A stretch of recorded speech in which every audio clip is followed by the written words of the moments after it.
I don't actually know if you need to be in it. Do you need to be in it?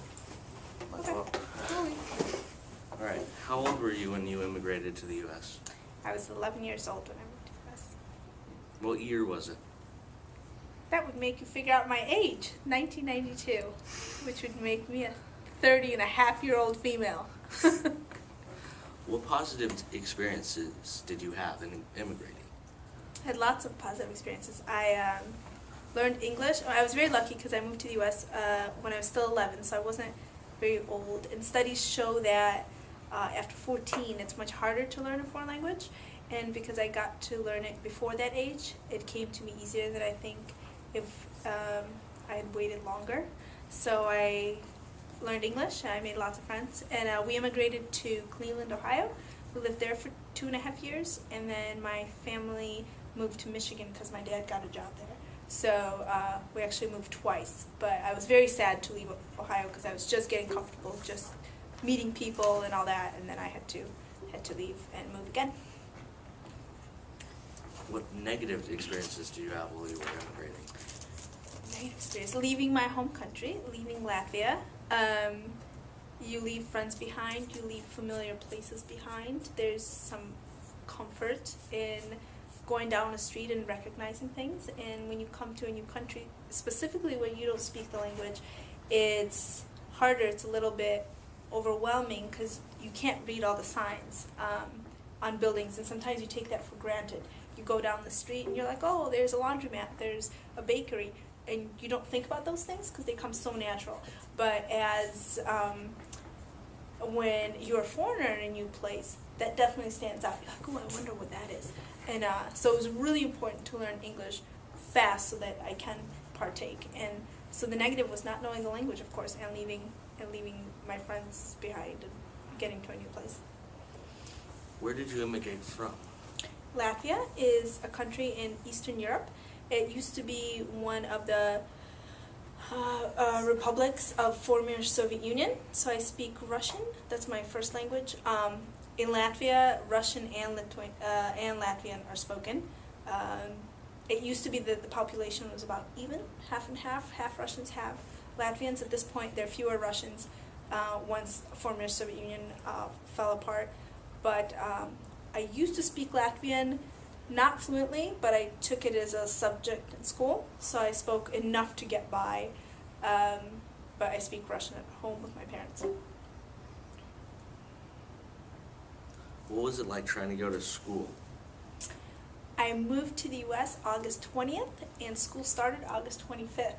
So I had all of 5 days to get over jet lag, figure out how to get to school, and get to school. I started math class, was my first class, and the rest of the 6 periods I was in ESL classroom, which is English as a second language. So I was learning English. As my English got better, I was released into more regular classes and had fewer ESL classes. So from math, I was able to move on to math and science. From there, math, science, and social studies, math, science, and English. And then finally, I had 6 regular classes and 1 ESL. In the 6th class that was left behind was a foreign language, because yes, English was my foreign language. And finally, when my English was up to par, I took all of regular 7 classes and tried out other foreign languages that were offered. Okay, well, what was it like to trying to get a job, though? Job. By the time I was looking for a job, I was an American by all definitions. Because my parents came to the U.S. When I was younger than 18, when they became citizens, which takes 5 years, I also became citizen. So not only was my English up to par, I was also a citizen. So in that aspect, I was 15 years old when I started working at Starbucks, and it was just like any other 15, 16-year-old applying for a job.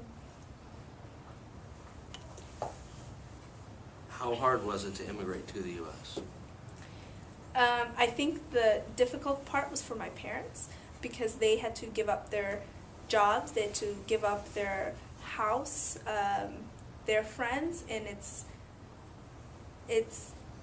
more difficult for someone who's 45 to immigrate than it is for someone who's 11. They've had their whole lives there. They were established where I was going to school. So not to disregard going to school, it was still hard, but I think for them it was much harder. They also had to learn a brand new language.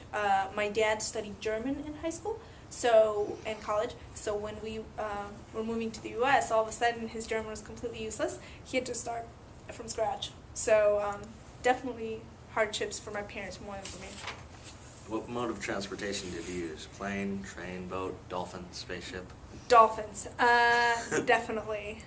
There was a shark. No, we flew from Riga, which is the capital of Latvia, to to New York, and it was one of the very first direct flights because before that you used to have to go through Moscow. So we flew from Riga to New York. We had a layover in New York, and then from there went to Cleveland. We did have a cat, and we hid him on the way from Riga to New York, and he was not hid necessarily, but he sat under the seat. And in New York, they said, "Oh, what's in that basket?" And that's like the only English I knew. "Ooh, it's a cat." And they said, "Oh, you can't have that. You got to buy a ticket, or you have to check him in with luggage." So because of us, the plane was delayed about an hour and a half because we weren't going to spend $40 on a basket. $40 is just a ton of money to someone who's immigrating. And we also weren't going to give up our cat to luggage. We did end up doing the luggage thing. So that was our layover in New York, and then we ended up getting to Cleveland. So. Did you graduate high school and college in the U.S.? I did. I graduated 1999 high school and in 2003 college. Michigan State for both of those. Well, for college anyway. And I got my master's degree that I also... Did you have to send any money back home for any reason? No, my whole family's here. Did you? Okay, hang on. Is that You already got all the answers to the other questions already. Okay. When did you, or rather your parents, decide to immigrate to the U.S.? Back then, you could apply to immigrate, and there were several choices for immigration. I'm Jewish, so we had a choice of going to Israel, and Germany was accepting Jews as well, and the U.S. So my parents decided they didn't want to live in Israel, so they applied probably about a year or two prior to our immigration to Germany and the U.S. We had relatives in the U.S. who had immigrated before us, and we also had family. My dad's side of the family lived in Germany, so we would have been happy going either way. And it's very rare to get permission to immigrate. Not everybody gets to go. We actually received the paperwork letting us know that we could go to Germany and the U.S. On the same day. So Wow. We had a huge choice. Almost unheard of, very lucky. It was a hard choice for my dad because his family was in Germany. Our more distant relatives were in the U.S., but my dad decided that America was the land of opportunity, and he's going to go learn English, and we're going to be in the U.S. Was it expensive to immigrate to the U.S.? You sell your apartment, you sell your car. We didn't have a car, but you sell the possessions you have, and you bring only the necessities. If you think about your house, think about some things that aren't replaceable, and that's not very many. You take pictures with you, take things like that, but you don't bring a bed per se, because you can just come here and buy a bed. Things like that. So my mom has a really large book collection. She has like a mini library. So ahead of time we were sending books here because she wouldn't part with her library. And our relatives here were accepting packages and storing them for us in our apartment that we're going to move into. So that was definitely costly. Other than that, it's airfare and whatever money we had from the apartment that we sold in Riga was going to be our starting money here to get a car and to pay a couple months rent and then figure out how to get jobs here. How were you treated when you came to the U.S.? Looking back, I don't think very nicely at first, but I think my English was so poor I didn't understand it at the time. So there's something to be said for ignorance is bliss. I think some kids weren't very nice to me because I really didn't know much. I knew colors, I knew animals, not stuff a normal 6th grader talks about. I couldn't talk about school stuff or events or anything like that. Very childish vocab in that sense. If you would have taken me to the zoo, I would have known every animal and I could tell you all the colors they were, but that's not real life. So I don't think people were very nice at first, but again, I didn't know it. As my English got better, I'm friendly, I like to talk to people, so it was okay. What do you miss what did you miss most, and what do you still miss? What did I miss? Being there. I think just being in a place that you're familiar with. There weren't like material things I missed or anything like that. I have been back 3 times. When I was 19, I went back. So as far as what I miss, I got to go and see it, and in the essence, I got to see it as an American because I was in an American university, and I was, traveling with dollars. I was a tourist, and because I did leave so little, I didn't remember very much. But I got to back in '99, and no, I was 19, so that was 2002. Got to go in 2002. Got to go in 2003 and 4. And the people I was visiting, my old classmates, the reason I went back 3 times, no longer live in Latvia. They live in London and Canada, and so I don't really have a reason to go back because I don't have any family there. So, not missing. It's a beautiful city, so I would go to it as you would go to it. Beautiful city, architecture, museums, nothing that's close to home, per se. What was the first food you had in America? Cream cheese. I have never seen cream cheese in my life, and it was this Philly brand thing in foil, and you opened it up, and it was this like cream, but it was cheese, and it was just very confusing. First night I got to Cleveland, our family members had cream cheese. We did not know what to do with it. We ate it. What is your favorite food that you found out about when you came to America? I don't eat much cream cheese now. I love sushi, but I don't think that's very American. I don't know. I eat lots of international food, and I think that's a cool thing about the U.S. is that one night I can have Japanese, another night I can have chicken tikka masala from an Indian restaurant, and I love the variety. I can have whatever. I love Chinese food. I love food. But yeah, I love that I can have whatever I want. And there are Russian restaurants in the Bay Area, so I can go have Russian too. What regrets do you have? Regrets? No regrets. None. There's nowhere I'd rather be. What was your initial reaction and thoughts on arrival? Initial thoughts. I remember my initial thoughts when my parents told me we were leaving. I thought about how this is the land of where Mickey Mouse and Donald Duck came from. And I was so stoked that I was going to be, I don't know, with Mickey Mouse, I don't know. I remember that, like, I had cartoons or something, stickers, there were stickers of Mickey Mouse, and when they were like, yeah, we can go to the U.S., I was like, ooh, cool, there's Mickey Mouse there. I think somebody brought me the stickers ahead of time. So, that was my impression leaving.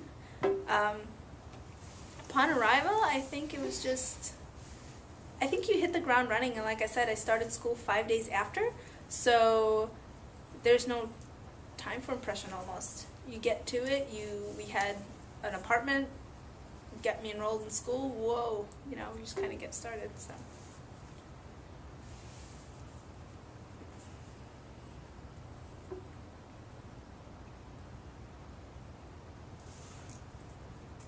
I can't read my own handwriting sometimes. I can't read your handwriting most of the time.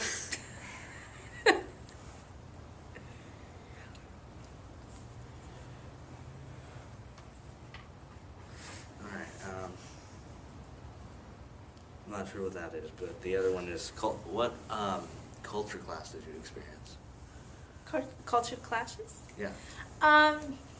Well, the funny thing, every year, I tell people why I have a Christmas tree in my house. And it's more like a holiday clash, because in the U.S. you associate Christmas tree with Christmas, which is a religious holiday. In former Soviet Union, it was called a New Year's tree. You set it up for New Year's. New Year's has no religious affiliation. It is a New Year's holiday. Everybody celebrates January 31st. Not everybody, but most whoever celebrates January 31st and then, or December 31st turning to January 1st. You don't need to have a religious affiliation to appreciate the start of a new year, start fresh. And since I'm Jewish, people are always like, why do you have a Christmas tree in your house? You're Jewish. You're not supposed to celebrate Christmas. No, I don't celebrate Christmas. I'm not celebrating the religious aspect of it. And Russians exchange New Year's gifts, not Christmas gifts, New Year's gifts at midnight between December 31st and January 1st. But I feel like every single year there's somebody that questions why I have a Christmas tree. And every year I say, I don't. It's a holiday that, and I do like that it's a holiday that's not religious, because I think sometimes religions don't get along with each other. Everyone has their own opinion, and I like that we can just get together and celebrate something new, and it doesn't have to be this God or that God or one God or multiple whatever. It's just celebrating of something new, and I really appreciate that it's not, it's just it's a time spent with family, and gifts are part of that, and exchanging and singing songs and all that. So I appreciate my New Year's tree. And also, the Christmas tree isn't actually from Christian religion. It's actually from the pagan religion. Okay. Originally. Okay. It was the celebration of the solstice. Oh, okay. All right. So, is that? Oh, gum. That's disgusting. You're on camera looking for gum. No, I just saw the gum fell. That is really gross. Anyway. Well, it's not like I'm actually going to use this. I'm just going to have this so I don't have to write it down and then not be able to read it. That's why I'm doing this. Got it. So it doesn't matter what I do. I think you can show it to your class, though. Well, yeah, but I'm not going to. Oh, okay. Because it would be very boring. Because it's just people talking. All right. Instead of like a Prezi, which is better. What did I do? Well, you can put Prezi videos inside. Huh. You can put. Well, if I would you have can to clip edit it, out the boring parts, like this. But we were part. going, but we were going pretty straight for a while, so you can just, you can chop it and edit it right in there. Did For R, is it always feminine, or is it just going to be both? For what? For when we say R, would it be masculine? Our? Yeah. What do you mean? Like, Depends. If it's our desk, it would be different from our. like our family. That would be different from our desk. So you have to think of the gender of the word in order to figure out which hour it is. Okay. I just wanted to make sure for part A it's vocab. Yeah. If the blanks freak you out, just pretend they're not there and pretend it's one blank. Because some people get confused by like the dashes or whatever. Right, okay, so only a few more. Did you have to change yourself at all? And if so, in what ways? I think you would change inevitably because you have to. That's a good question. You having immigrated makes me who I am, so I don't know if I changed myself, but it changed me. It's an experience that I can talk about and I enjoy talking about because it is part of me. I think part of the reason I enjoy traveling so much, I've been all over the world, is that I like seeing other places and I like seeing diversity in the world. So I don't know if I changed to fit in, but I think it changed me because I had an opportunity to not just live and grow up in one place, I had the opportunity to do it in two places. So I think that has to have some kind of impact on you. Was it the right choice, do you think? Oh, heck yeah! You quote that. Yes, absolutely. Let's see. What was your first day like in the U.S.? I ate cream cheese and went to bed. True, we landed in the evening, we had a snack, and then we went to bed. So, it's very exhausting. A flight from Riga would have been 8-9 hours to just New York, and then to Cleveland a couple more hours. So, it'd be a very long, exhausting day.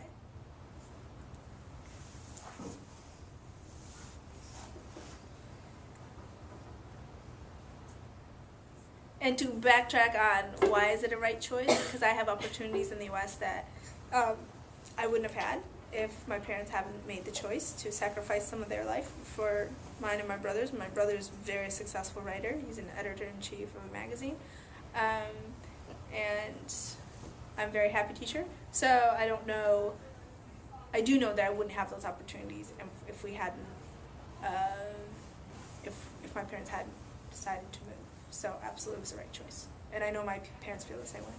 Even though they had to put in a few years of hard work, they're very happy and proud Americans.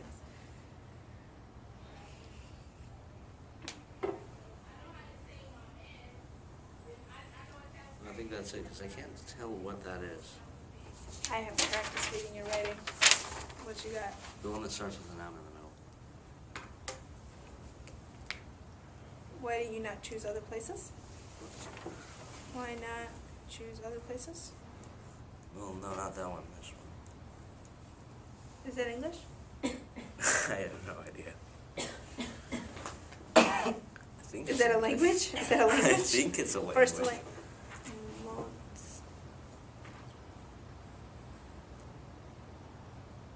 Immigration, moderation, something ration. It's an M. If you think that's enough. Motivation. Motivation? For what? For coming to the U.S. I was 11. I mean, Well, what my was your parents, parents' motivation, you think? to give us better lives, to have access to the education, to, like I said, I'm Jewish, and Latvians don't like Jews. Latvians also don't like Russians, and I'm a Russian Jew. So living in Latvia was not awesome. So they would, that was their motivation, is to give us in a place where we'd be accepted and give us the opportunities we wouldn't have had there. Do you have any siblings? I have an older brother, Oh. so. All right, well, I think There you that's go. it. I think we did, well, high five. That was good. You had lots of really good questions. Good job. Yeah. How do I pause this? Watch like nothing recorded.